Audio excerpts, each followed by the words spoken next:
Hey guys, this is going to be the lecture about absolutism in Central and Eastern Europe with a focus on Prussia and Austria, okay? And I really want to point out this is really going to be about the transformation of both these states. So in your mindset, you got to be thinking, how is it transformed? What was it, and what will it be for each one? So just looking at the idea, we're going to look at the map. You should be able to locate each of these states on a map. This is 1648. Here's where Austria is, right? That's going to be Austria is primarily it is primarily a German state here, as you see it's part inside the Holy Roman Empire by 1648. There's a little bit of land over here that they kind of push into the Balkans. And then we see Prussia. And Prussia is a northern German state, okay? And just let's compare and contrast a little bit. First of all, Prussia is primarily a German state of Lutherans, where Austria is a multinational empire. Even though it's primarily in the German states, we know about Bohemia and Hungary and Tyrol. So you kind of see those kind of things.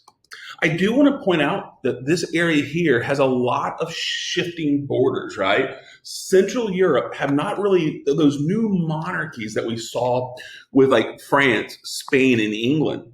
France, Spain, and England, they have defined borders that will basically be from here on out. We will see very little movement of those borders. But over here, from 1648 to 1990s, we're going to see there's a consistent shift in these borders. And one of the reasons is how it develops. So again, we're focusing right now on Central and a little bit of Eastern Europe. We're looking at a new German balance of powers. Again, different. We've been talking about Austria for the last two units. We talked about Austria from Maximilian, right? Maximilian, the founder, the patriarch of the Habsburgs, Charles V, Ferdinand I, second and third, that we saw kind of continue to develop, not transform, but they attempted to continue to centralize Germany. Well, by 1648, we know that that changes things. Austria is no longer centered on centralizing, and that gives rise to Prussia. So I want to point out these are a Germany of two powers now, which is different than we've been seeing. So let's talk about Prussia. The rise of Prussia. This is the first time we've ever seen Prussia in our textbook, right? We've done we've done two units, three different parts, and now we're starting to talk about this new country called Prussia. Prussia is going to be a difficult country to centralize because of what? First of all, we see it. I call it a scattered northern German state. The scattered geography made it very difficult to defend.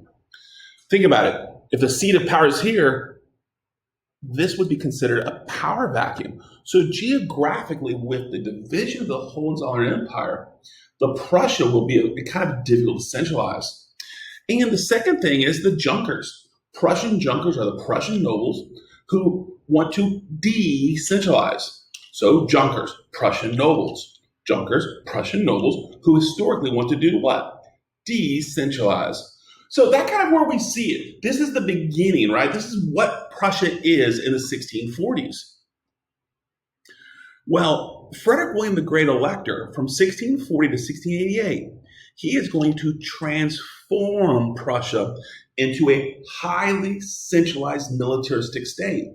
So you may want to write that down, right? That's my P1. For my slide, if I'm just focusing on this, my argument is going to be that Frederick William the Great Elector transforms Prussia into a highly centralized militaristic state. So you need to know, how is he going to centralize it? And how is it going to be militaristic? Those are the things that we're looking for. And we see that he rules 1640 to 1688. If for some reason you don't know what an elector is, an elector is one of the 7 most powerful German princes in the Holy Roman Empire. And by 1648, the Great Elector is going to oversee the transformation of the German principality called Prussia. How does he do that? First of all, he cements the Hohenzollern dynasty. That's always the first step towards absolutism. A dynasty must be successful. Once you establish it, you now have a consistency, a predictability about what's going to happen. Once the Hohenzollern dynasty, which you do have to learn how to spell, There's a Hohenzollern dynasty is going to be important all the way to the outcome of World War One, so 1918. So from 1640 to 1918, we're going to be talking about what dynasty? Hohenzollern. So the Hohenzollern dynasty is going to develop Prussian absolutism by centralizing Prussia. Really kind of important. How does he do it? Well, he's going to focus on forming the most powerful army in Northern Europe. He utilizes all of the money that we're going to talk about with the mercantile economy. He's going to use that capital to transform the army. The reason he believed he needed an army was so that he can defend his scattered state. So now we have two things that he's using to centralize: the dynasty and the army. Because Prussia was such a powerful army, other nobles were not going to try to absorb Prussia. So by forming a dynasty and having the most powerful Northern European army, Prussia is no longer a power vacuum and is becoming centralized. But again, how does he do it? Politically, he creates a central government hierarchy called the General War Commissariat. So the General War Commissariat will be the seat of power for Prussia. It is where all of the Junkers, if they want power, must join. The General War Commissariat is a political institution that will oversee taxes, formation of the army, expansion of infrastructure, and all of the other political decisions that have to be made. So the General War Commissariat is the political tool used to force the Junkers to centralize their authority. And who sits at the top of the General War Commissariat? Of course, the General Elector. So therefore, the General War Commissariat is the political tool that helps centralizes dynasty, army, General War Commissariat. Now you might ask, well, why do the Junkers get frustrated? Why don't they do like the Fronde or another type of civil war? Well, there was a tacit or unspoken agreement. This is going to what satisfies the Junkers. Frederick William the Great Elector basically stated, if you centralize political authority with the General War Commissariat, the Junkers would be granted total control over the serfs. And if you forgot from your summer reading what a serf is a non-free peasant who provides agricultural service. In some ways, a serf looks like a slave, but there are some distinct differences. If you want to know more about that, just go to the Wikipedia page and read about it. But right now, I just want to make sure you understand that as Frederick William is centralizing and using the dynasty, army, and the General War Commissariat, the Junkers were satisfied because they themselves had domination over the serfs, which means they always had a free labor force. Now, a little side note, something we haven't really talked a lot about. If you have Junkers and serfs, what never forms? You're like, I'm not sure. Urban areas, because this is a rural agrarian society. So now we have to think about how are they going to develop a modern economy. The Junkers are not motivated to do that because they have total social and economic power over the serfs. Well, this is the next way. So, Hohenzollern dynasty, army, General War Commissariat, and the tacit agreement, we now see that Prussia is becoming more and more of a centralized state. And in doing so, Frederick William introduces mercantilism. Mercantilism is the economic philosophy in which the king controls the entire economy. Frederick William understood he had to oversee the development of infrastructure. In his scattered state, he wanted to make sure that they had some type of infrastructure that could easily connect the different areas. So he began to organize canals, roads, bridges. He also began to give tariffs to try to protect local industries, and he recruited artisans because he wanted artisans to come in to start producing goods.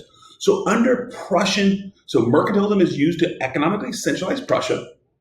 We see that because Frederick William oversees the formation of infrastructure, roads, bridges, canals, etc., that connects, and he expands the economy by recruiting artisans and merchants.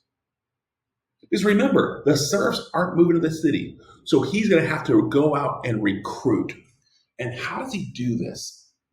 Well, in 1680, he officially accepted this concept of religious toleration at the same exact time of the Edict of Fontainebleau. So as Louis XIV was persecuting outlawed Huguenots, Frederick William offered freedom of religion in the urban areas, such as Berlin, for the Huguenots. So the Huguenots who had access to capital pulled up, left France, and moved to Prussia. Once again, mercantilism centralizes the economy. To expand infrastructure, he oversees the development of bridges, roads, etc. But he also has to recruit artisans and merchants.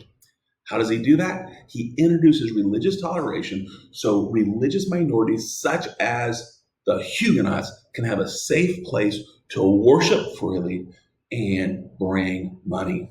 With that said, we now see how Frederick William, the Great Elector, has transformed Prussia from a scattered medieval state dominated by the Junkers to a modern German principality that sees the army, general war commissariat, mercantilism, and religious toleration as Prussia now begins to lead.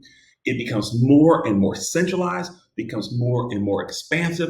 And by 1688, when Frederick William dies, I think he can look back and say, yes, I have transformed Prussia. But the transformation is not done. His son, Frederick III, who is the elector, he uses the army of Frederick William, the Great Elector. And Frederick III uses the army during this thing called the War of Spanish Succession. We'll know more about that later. But by 1713, he uses the Prussian army to help support the Austrian Habsburgs. So at the outcome, the Austrian Habsburgs allows Frederick to become the first king of an independent kingdom of Prussia.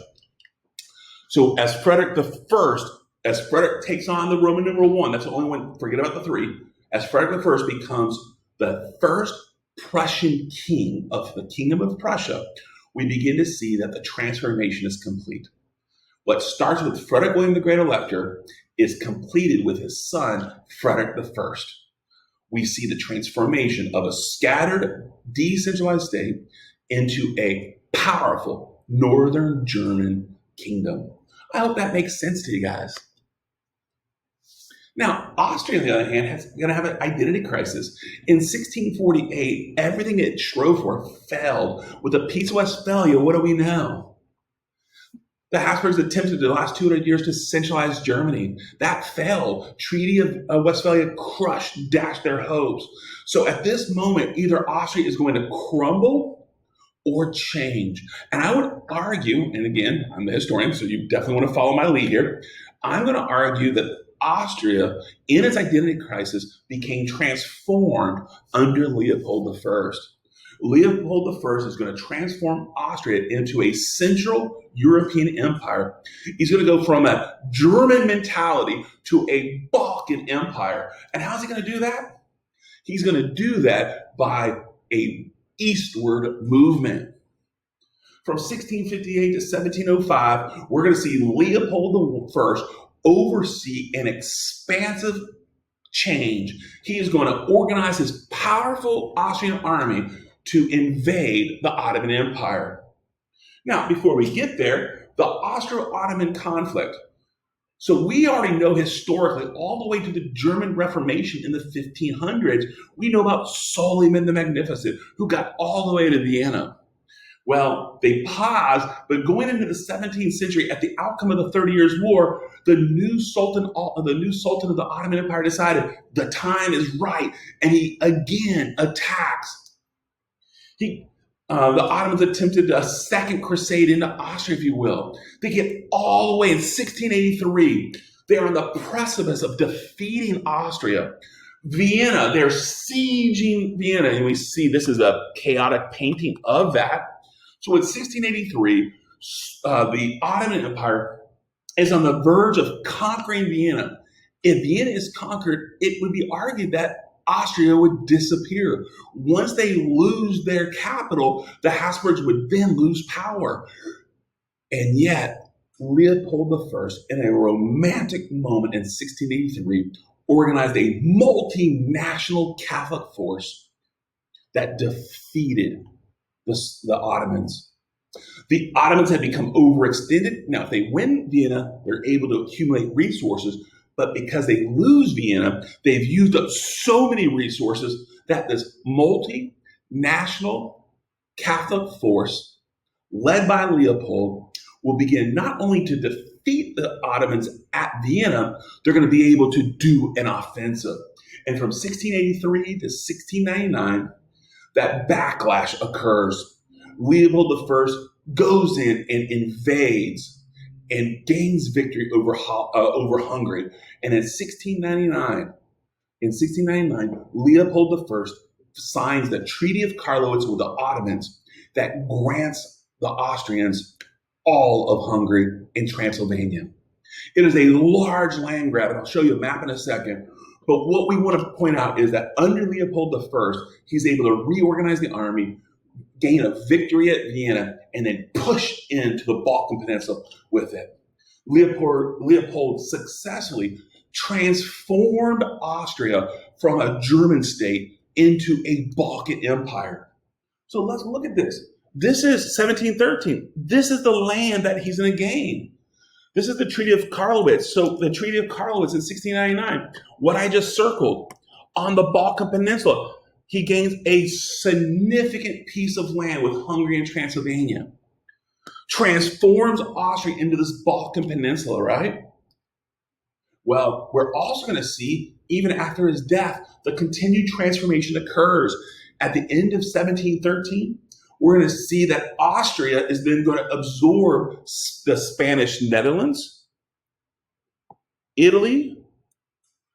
And what happens now by 1713, Austria has transformed into a Balkan multinational empire in which the Austrian Habsburgs control Hungary, Bohemia, Austria, said Hungary, transformation, Tyrol, Milan, Naples, Sardinia, and the Flemish Netherlands, the Union of Arras. At this moment, remember in 1648, Austria is about to collapse. 1683, Austria is about to collapse. But instead, under the leadership of Leopold I, they begin to transform to the moment that now Austria is a multinational Balkan empire that has absorbed more lands. Austria is a powerful state, no longer focused on Germany, but now is a powerful state with a strong, powerful, multinational military that is centralized with Catholicism. But I do want to point out, Dr. Spavogo hits a home run here. I hope you noticed the key problem with Austria is though we have Catholicism as a unifying factor, we have the Habsburg dynasty as a unifying factor, and we have the military as a unifying factor. Austria is overseeing a multinational empire that speak Italian, Flemish, Bohemian, Hungarian, Turkish, Serbian, etc., as well as German. We're going to see that instead of being truly a highly centralized state under absolutism, the Austrian Empire has too many national groups. But in the end, guys, let's just make sure you understand, Austria has been redeemed. Austria has been transformed by Leopold I and the successive policies. They go from a crumbling 1648 state to a 1713 multinational Balkan empire. And they're going to play an important role in European politics all the way to World War I. So let's make some predictions now. So even though Austria is focusing on the outside, I do want to point out Austria still speaks German. They're still within the Holy Roman Empire. Technically, they're still the Holy Roman Emperor. Do you think Prussia is going to enjoy that? As we transition to the 18th century, think about how the Prussians and Austrians are going to become competitive. And that's going to lead us to a series of wars in 2 chapters. So I do hope when you think about the predictions that you begin to realize a Germany with 2 powerful states with 2 different focus. They're not going to be able to stay together. And not shockingly, by 1805, which empire will no longer exist? I hope you didn't say Austria, because that would be wrong, right? It would be the Holy Roman Empire. And we'll see how that plays out as we unfold history through November into early December. Again, I hope this was a helpful lecture.